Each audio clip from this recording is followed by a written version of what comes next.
Hello, welcome to this week's edition of WCS Sports Connection. I'm your co-host, Jimmy Qualls, and with me, as always, my co-host, Tate Mathews. Tate, we are finishing up Week 8, rolling into Week 9. That's hard to believe in football, but we have a lot of things going on. We've got district tournaments, region tournaments, and we've got the state championships going on in other sports. Let's talk about those real quick. Volleyball district tournament set to begin this week for the Big Six. Brentwood, no surprises here. District 11 AAA champions. Their final season record, if you will, regular season record, finished out at 43-4 and 12-0. They play McGavick in the region tournament. Let's talk about Miss Eggleston for a second for Barbara Campbell, the Lady Bruins there. I'm telling you right now, unbelievable. Saw it with my own two eyes, went to the district tournament, just watching her play. It's the first time I've gotten a chance to see them play since she returned from Team USA. She is really, really something special. Oh, yeah, dominating. I mean, you know, sometimes that term gets used a little too loosely, but not with her. I mean, like you said, her shoulders were above the net or even with the net. That's got to be pretty intimidating when you're on that other side looking at that spike or kill getting ready to come your way. Now, you know, in the WCS Sports Conference, too, let's talk about it, how good it is from top to bottom. We've talked about that, poor old Dixon being coupled into this group. But when you've got a top 2, top 3, top 4 team playing against Brentwood, and she hits the ball and everybody scrambles around like it's amazing to watch. So, you know, I don't know how they lose if they do, but I see Brentwood going all the way on collision course, possibly with Siegel always is another bracket, but you can't count out Ravenwood, who are the runner-ups as well. No, and then that's what I was going to say. You were probably going to get 2 in again this year, you would think, and you look at that, they go 12-0 in the district region, whatever they call it in volleyball. I mean, you know, that's consistency too. I mean, these are against very, very good volleyball teams, and they didn't slip up one time. Well, it's set up just like basketball. I mean, you get into that region championship game, then you're playing for seeding. You win, you go home for sub-state. You lose, you go on the road. I really see Ravenwood and Brentwood advancing into the state tournament. Speaking of Eggleston, let's talk about the recruiting watch for her right now. This past weekend, they flew out to Wisconsin. They still have official visits to Texas and Stanford to go. I mean, can you put that in perspective for us? Well, that would be like on your football visits going to Auburn, Alabama, Clemson, and Ohio State.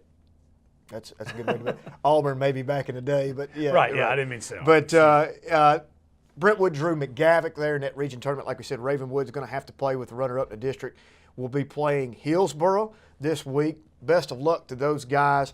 Page, 29-12. They finish up the season 7-0 in the District 12 champions. As just like everything else, they're as dominating fashion as Brentwood is on the AAA level. Page is on the AA level. They finished up their regular season record playing Brentwood on their schedule and took Brentwood there a couple of games pretty close. I mean, you know, closer than some of the games that Brentwood had in the district tournament. Region 6 tournament begins this week. They open up with the Lady Bulldogs of Hickman County. Oh, boy, that hits. I have to give a shout out. Have to give a shout out to my niece Reagan Qualls, but yeah, it could be a difficult road for the Lady Bulldogs of Hickman County. They might be one and done. Yeah. No, and I'm glad you said that about anyone Brentwood. Those 12 losses, I know they played. They played multiple AAA teams, so I'd love to see how many of those are against our own AAA teams. Coach Hess plays a really tough schedule, and he does it to get ready for the tournament. Well, they played everybody in the Big Six, plus they beat Siegel. Now think about that, right? And some other teams along the way. Have to give you couldn't have said it any better. Coach Hess getting his team prepared for this tournament. It will be a walk through during region for them to get them ready. Look on a collision course probably. I think it's Knox Catholic coming out of the East, one of the better teams out of that group. So it'd be interesting to see. Best of luck to Paige as well. WCS Girls Soccer AAA District Tournament set to begin this week as well. Brentwood finishes in number 1 slide off as the regular season champions. Franklin number 2, they play number 7 Dixon. Ravenwood finishes 3 versus Summit number 6. Carly Pascal there. Be interesting to see Carly. And if I'm not mistaken, the word on the street is that Team USA has called her back for district tournaments. I'm not sure she's going to be here this year for that. If she gets called up or if she stays, that'll be an interesting dynamic as they play Summit, and that Summit finishes in the number 6 slot. Indy, number 4 slot versus Centennial 5. The winner of that gets Brentwood in the bye. So best of luck to those girls as well. In the soccer, seems like this year this is the one sport that has eluded us getting a team into the state tournament. We did get Page last year in the AA. That is yet to be decided on the AA level as it goes through. But the big sticks right now in AAA side, we have yet to get one in the last 3 years. Yep. And we're getting closer, getting back up there. Where, you got to think those top three have a good chance. Absolutely. When you got to think back, when was it when Franklin girls team went off about 7 or 8 straight in a row? I mean, it was in dominating fashion. Less than 5 years ago. I mean, it was right. I can't remember. Within the last 5 years, I would think. I mean, it was when Coach Burchett was still there, and I mean, they had a couple of years there where they were number one in the country or close. AA golf state championships were last week for the AA side. John Korjanek of Page finishes 33rd, and think about Jordan Lessenberry. Jordan Lessenberry is the first ever state qualifier for Nolensville. The Knights, he gets in, tied for 54th. Congratulations to both those guys for representing on the AA level, but think about Jordan as the first ever. I mean, he can come back in history, Tate. Come back 20 years from now, bring the kids. They're going to have something up, put a statue up. Come on, Hester, let's get this done. Jordan Lessenberry, congratulations for sophomore for going in as the first ever Nolensville state qualifier. That's pretty neat. Nobody can ever take that away from him. On the AAA side, golf championships begin this week. Brentwood boys to defend their crown on the AAA side. On the girls' side, Brentwood also Region 6 champions. They finished 7th last year. Look, Annie Paris, she's a Wilco finalist. All those girls coming back. There's a good shot, good chance right here that they could get a sweep. How special would that be to get Brentwood boys and girls to win this AAA state championship? On the boys' side, individual, Adam Hallmark of Indy, Tanner Munzel of Ravenwood, Michael Shears of Franklin. Remember that name when we discuss next week. Michael Shears went super low last week, shooting a 4 or 5 under in the region championship, if I'm not mistaken, maybe even more than that. Michael Shears, remember that name, has a shot of the individual state championship title. WCS girls, I want to see if you recognize these names. Ann Catherine Blackburn from Ravenwood, Mackenzie McGrath, Centennial, Cindy Smith, Franklin, all Wilco finalists last year. And Taylor Qualls, and I hope she can shoot better than the other Qualls sitting at this table from Independence. Best of luck to all of our girls going into the state championships. Now, 5-0, clean sweep 2 weeks in a row. Tate, that puts us at 34-4 on the year in non-conference football play. Shouldn't come as a surprise. They've been playing like that all year long, dominating. It's been fun to watch. We have good teams, we have good coaches, we got good student sections, good communities. We don't have just good student sections, we have the best. The best, that's right. And I think overall, we have the best quality coaches as well. I mean, we talk about A to Z, look at everybody around us.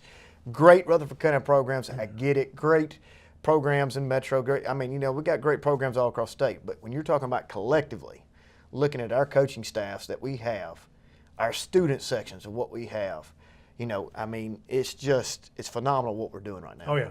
It's been fun to watch. And that was, you mentioned it's hard to believe it's already week 9. I thought about that too. I was down. But then I'm sitting there looking at it. I think they're all going to make it in the playoffs, and I think they're all going to have a chance to advance 1, 2, maybe even more. So hopefully, probably, we've still got a good 3, 4, 5 weeks of football left for most of our schools. And then, I think we'll have a couple that'll maybe make it all the way to Cookeville. So a lot of football to play, but you're right. It's been an exciting year, and I can't wait to watch the next couple of weeks, see how it shakes out. We need to go back. Creed needs to go back, check the tapes out for us, and look at our predictions from a year ago. Whoa. At the end of the year, who did we say was going to get in? We said all of them were going to get in. I'm positive that. I sound like Donald Trump. I'm positive that, all of that. Go check the fact checker on this. Every one of them were going to get in. We said that. Yep. And we said Old Sparty's going to get in. Yep. We didn't realize, though, that they were going to get in the dominating fashion that they're getting in. That's right. But, we may have sold them just a litlittle bit short. I don't think so. I mean, we have to go back and look at the records of what we kind of predicted they would be at the first of the year. But Franklin, 6-1, 4-0. We did say they'd go undefeated, 9-1 at worst. Right now they're 6-1. Played a very, very good, solid ball club out of Wilson Central. Gets the win 42-35 to take sole possession in Region 3. Oh, yeah, big game. I talked to Coach Webb the day of the game. He knew they were going to score points, and that's not for lack of confidence in his defense. It's because he knew how good Wilson Central's offense was. I don't think he didn't quite know how many, but he knew they were going to score points, and he was going to have to score points, his offense, to win. And from what I understand, you were there for the first half or first 3 quarters. I'm there for the whole game. Whole game. Great game. That's right. No reason to leave that game, and it was back and forth. You were going to. I was but then going to. They sucked you in. You check the sports app, WCS Sports Conference app, which is a lifesaver for me. I'm watching every one of the games. Plan on going to Indy. It's pretty easy. It was over at halftime, Right. so I thought I would stay there. But it was back and forth all the time. Back and forth the whole game. Great game. Great high school game. Mitch Rossi, his normal deal, over 100 yards. And just does a really good job of the ground and pound, hammering those linebackers. If you have not had an opportunity to see Mitch Rossi play, that he is a hoss, son. He is coming through there. He's going to knock somebody's head off. Doesn't look the fastest, the speediest, whatever you want to say there, but he got some wheels on him. He can go, That's right. and he doesn't avoid contact. Oh no, he looks for contact, but yeah, he's not the fastest running back in the state, but what he does do well, he's a physical, punishing runner. He has good vision and holds on to the ball. So and he plays he's a very big part of their defense too. On the other side, Alex Gaka, I think he had 118 receiving yards, 2 receiving touchdowns. 2 big catches, yep. I wasn't there. I'm guessing both of them were on play action. They were. Okay. They were play action. The last one in the second half really was a phenomenal, not just a catch, but a phenomenal throw. That's the first opportunity I've gotten to see the quarterback play for Franklin. Name escapes me. Wes Patterson. Thank you, Wes Patterson. He rolls out, comes down the sideline. This kid is literally on him. The only place you could put it is in front on the pylon, and he puts it in a window and catches it without even breaking stride, looking over his shoulder. I actually threw a flag for passing interference, of course, which it was declined, but it was really amazing. And the catch in the first quarter was the same way too. This Franklin bunch has an opportunity to do something special this year. Oh, I think without a doubt. I mean, they've got all the pieces, and if there was one where they're a little bit frustrated, that they gave up 35 points, they gave up a lot of passing yards. But if you look at Wilson Central's schedule, they're doing that to everybody. Blake Metters, the quarterback for the Wildcats, he was right at about 300 yards, 3 passing touchdowns. But that's what they do. They have a really, really good offense. So come out of that game with a win, I would feel very good about it. I know Coach Webb does. Thursday night, sometimes that's a little bit weird, but they came in. The bottom line is this is a game that they had circled on their calendar from last year in the playoffs. They came in, they took care of business, they got a big win. And we talk about Mitch Rossi. Wes Patterson had 4 total touchdowns, 3 rushing, 1 passing. None of that happens without that big old offensive line playing really, really good football right now. Well, you got to also look at the doctor defense. I know he's wanting to tighten up that defense a little bit, particularly in the passing game. But Wilson Central had more athletes than I had seen all year long, probably since Smyrna. Probably. And, they had 2 special kids out there. I'm probably short-siding that too, but there was 2 that stick out in my mind, the receivers, that were really, really good football players, good athletes, good size on them. But they did a great job of containing and doing what they needed to do. But it was like a track meet. It was back and forth. And, to me, and you look at Franklin, you don't think about that high-powered offense. Even though they are, you don't think of a team that can get out there and score a lot of points because, in the words of Dr. Defense himself, 4 plays in a cloud of dust, we get the first down, go to the next, keep going. But Dan Winfrey, offensive coordinator there, mixing it up, play action, option, a lot of different things in there, catch you off guard, boom, and they score points. Oh, yeah. He's one of the best play callers around. He does a lot of things really well, but he just has a knack for play calls. I wasn't there. I wouldn't be surprised. When he was at Brentwood, he always did this. It's play action, option football, running the ball. But he always has a trick play in there somewhere, and he's got a knack for calling it the right play. I'm willing to bet somewhere in there was a reverse pitch back to the quarterback pass, something. He's got a real great knack for that. Always did at Brentwood. But you're right. It was a game that was going to be won with a lot of points, and they did that. All right, Franklin moves to 6-1, like we said, 4-0. Now we're going to Old Sparty, 5-2, 3-1. Big win against Franklin County. 31-0. Old Sparty keeps rolling. I love it. They're tied for second right now in the region. There's a huge game coming up. We can look into the future for just a second right here, Tate. We've got Summit versus Lincoln. You've got Summit versus Stewart's County and Summit versus Columbia Central. Columbia Central's yet to win a game. Lincoln County's struggling, but this Stewart County game, they still have 2 weeks to go. They got to play this week against Lincoln County. almost guaranteed in. They beat Lincoln County. That's a guaranteed fact. But now, Stewart's County game comes a huge game for seeding for that second place. Stewart's Creek. I said Stewart County. I'm on the I just wrong. meant- Thank you. Stewart's Creek. That's one of those. Yeah. Although Stewart County, that's the kid that set the all-time He sure did. rushing game record of 570, something like that. It's nuts. Speaking of records, Ty Carter goes for 215 yards. He's sitting on 971 for the year. D. Hunter, the only 1,000-yard rusher in the history of Summit. But Ty Carter's going to get 1,000. Not only is he going to get 1,000, he's fixing to demolish the record. Yeah, depending on how far they go in the playoffs, probably get 1,500 or more. D. Hunter, that was before you even got here. I'm amazed you knew that. That's very Well, impressive. I have to give a shout out to my boy Dr. Farmer because that nugget came across the other night as I kept saying history, and he's like, you realize D. Hunter had 1,000 yards. I did not. I have been corrected twice on Twitter this year. One is for 1,000-yard rusher, and the other one is for the point total in WCS history. Yeah. Paige owns that record at 72. Yeah, they had to go back a while for that. But yeah, Ty Carter, another big night. Here's what I like now. We kind of expect it. We've talked about it, and he keeps producing. He's their big play threat, and he keeps doing it every week. And that's what they're going to have to go far on into the playoffs. And he's really becoming a very, very fine running back. We got a lot of good running backs in the mid-state. You can't argue. You have to put Ty up there. The other thing, what's even more impressive about it is now you don't know which one's going to get it, but you have a pretty good idea they're going to run the ball. and he keeps doing it. He did up his pass attempts Yeah. this week. He was 1 last week, 2 this week. So, hey, 100%. if we make it on the playoffs, we may get to double figures before long. I don't know. We'll have to see how right. far we go. But you talk about Ty Carter, but you can't be, you'd be remiss in not talking about Dalton Fisher. Right. And Over not only 100 Dalton yards again. Fisher, you've got Peyton Craig. Here's another, the third option, in line. I don't want to put them in order, but I'm just saying here's another guy. You got 3 options at the running back position. Speaking of Peyton Craig, he brings us to this week's WCTV Play of the Week on a 60-yard touchdown.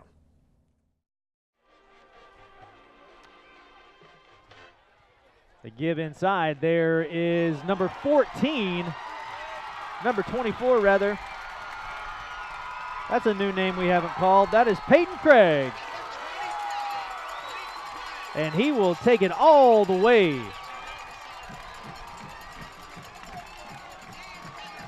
Found some room up that right side and turned the Jets on to take it to the house. Did Peyton Craig. Been calling Ty Carter and Dalton Fisher's name all night long, and here comes a new running back, Peyton Craig, and he's going to take it all the way to the house. Take us through this, Coach. There he goes. Hey, boom, bam, bingo. Nobody's putting a hand on it. I tell you what, the chase down, though, was pretty impressive. Normally you would give up on that play, and by the skin of your teeth, we hit the just gets pylon. the pylon. Yeah. Nicely done. All right, so discuss this for people who don't know. The wing T offense, what are we seeing right here in that particular play? Well, what they want to do is they pull the backside guard. They get him out there. Everybody got a hat Makes a on, good a hat, block got a in good there, block. He made a good block. And then what I loved about it, Peyton Craig, he didn't dance. He found the hole. He hit it. Boom. He got his tail upfield and outran him to the end zone. But that right there is what they want. Everybody was accounted for. Get him to the second level, which they did. Secondary player wasn't there to make a tackle, and he's in the end zone. And, I remember, I think you were gone. You were out of town earlier on in the year at the beginning, and we did a coach's show. I filled in for you with Coach Coleman. And all he had to go was on scrimmages, and for whatever reason, I can't remember that game. That's one thing he was talking about. The best thing that came out of the scrimmage was he found Peyton Craig was another guy who could run the ball. He broke a couple of long runs in that scrimmage, and you just saw him do it right there. So pretty neat to see that, another weapon, and that rushing attack, it just keeps getting better and better. Well, that win against Franklin County also made history. Most wins in school history, gives them 5 wins, 5-2. They're not done yet, folks. We're looking at 8-2, 7-3. Mark it down right here. I'm going to go for 8-2 right here. They're going to run the table out. The big game against Stewart's County is going to give them second place. They're going to host a playoff game, and they're going to win that playoff game. Book it. You heard it here first, Creed. Mark it in the tapes.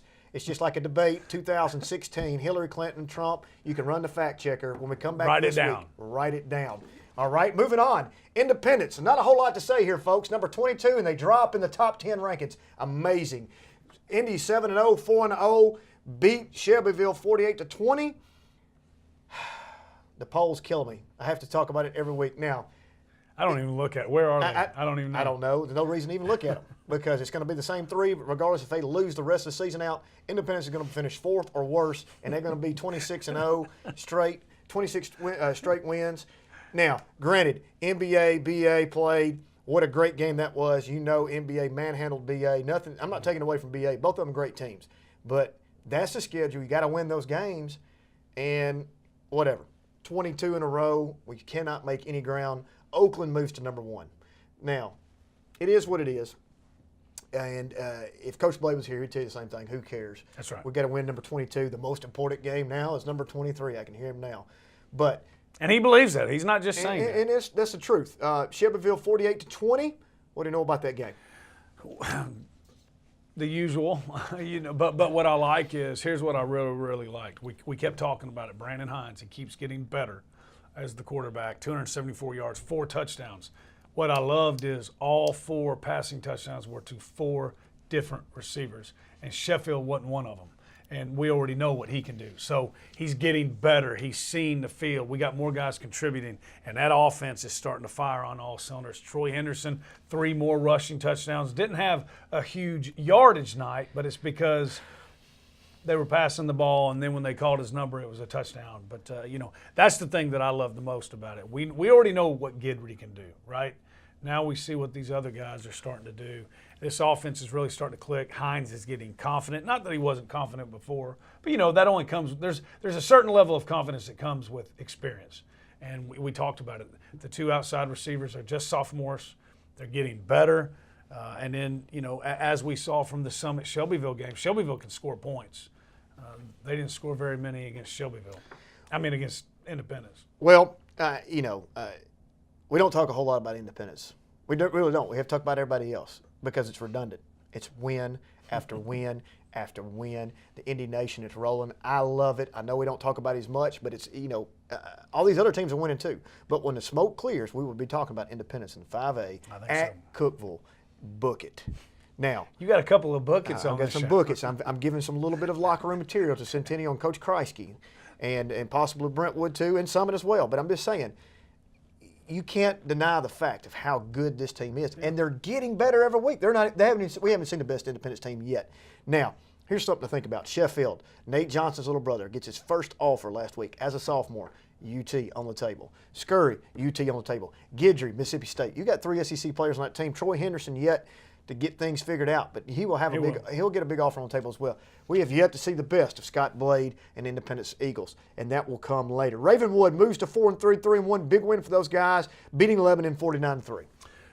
Tied up 3-3 in the first quarter, and then they had an offensive outburst, to say the least, 32 points in the second quarter, I believe. And good to see them get that win. That was a win that they needed, should have, and they did. It's a little bit of a slow start, but ended up playing well.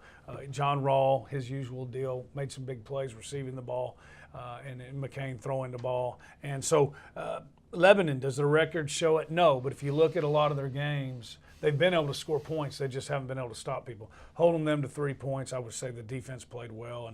And again, another step. And here Ravenwood is sitting here at 4-3. Really the only games they lost are games that I guess maybe you would think that they should have.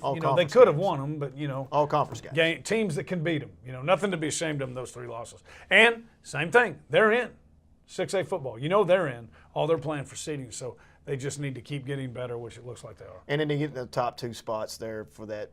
Well, top 4 are home, but they need to stay in that top 4. And realistically, they ought to finish second, maybe third.